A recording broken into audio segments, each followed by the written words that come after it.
Nida Fatima and standing in front of you all to share my experience of answers of 2 years. ये 2 साल कहाँ बीत गए ये पता ही नहीं चला। जब मैंने पहली बार घर पे जाके कहा था कि मैं एनएसएस ज्वाइन करती हूँ, मेरी अपनी उछल के बोली तुम एनएसएस ज्वाइन करोगी, करो, बहुत मजा आएगा। मुझे तो समझ ही नहीं आया ये ऐसा क्यों कहते हैं, लेकिन आज मैं पूरा समझ सकती हूँ कि उन्होंने ऐसा क्यों कहा था। कि जो एक्सपीरियंस मैंने अपने एक्सपीरियंस करे जो भी चीज़ें तो वो उन्होंने भी करी होंगी उस टाइम पे। लेकिन आज का हमारा टॉपिक जो है पहले महिला सशक्तिकरण, वुमेन एम्पावरमेंट, तो उसमें मैं अपनी लिखी हुई 4 लाइनों की एक कविता बोलना चाहूँगी कि हाँ अपनी ख्वाबों की शहजादी है बेटियाँ, हाँ अपनी ख्वाबों की शहजादी है हम, तकब्बुर है तुम्हें उसमें तो बर्बादी है, तकब्बुर है तुम्हें उसमें तो बर्बादी है हम, अगर पालो हमें तो आज़ादी है हम, अगर पालो हमें तो आज़ादी है हम, और अगर फिर भी खुद पर गुरूर करते हो तो ताउम्र पछताओगे खुद की जहनियत पर देते हैं हम ये कसम। बताइए यस और नो, क्या हम अपने ख्वाबों की खुद शहजादी हैं या नहीं?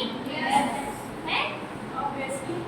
तो इसी तरीके से जब एनएसएस की मेरी 2 साल पहले जर्नी शुरू हुई थी तो मुझे वॉलंटियरली मैंने नहीं करा था, मुझे एक तरीके से धक्के मार के ही यहाँ लाया गया था। ये कहना बिल्कुल ठीक है क्योंकि अब आखिरी दिन है, इसके बाद मुझे हमेशा ही याद रहेगा मुझे वो प्रतिभा मैम का जबरदस्ती फॉर्म खुलवाना, याद रहेगा अनीता मैम का कॉल करके मेरा फॉर्म भरवाना, याद रहेगा वो अनीता मैम का मेरा कॉल करके फॉर्म भरवाना, मेरे डॉक्यूमेंट्स ऑनलाइन ही जमा करवा देना। हालांकि सबके ऑफलाइन जमा हो रहे थे लेकिन इन्होंने इसलिए ऑनलाइन जमा करवाए कि मैं कर तो लूँ एनएसएस, तो वो मेरा ऑनलाइन डॉक्यूमेंट्स ही जमा करवाना।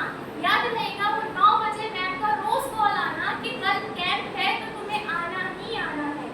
याद रहेगा वो अनीता मैम का रोज 9 बजे रात में कॉल आना, मुझे कैंप के लिए रोज बुलाना। याद रहेगा वो रोज मैम का मुझे उठाना डेस्क से और यहाँ बुलवाना।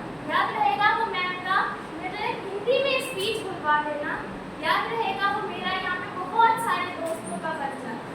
याद रहेगा वो मेरा बहुत सारे दोस्तों का बन जाना। याद रहेगा वो मेरा भाषण प्रतियोगिता में जीत जाना। याद रहेगा वो मुझे मेरा पैर के पीछे पड़ जाना, हम लोग को भगा डालना।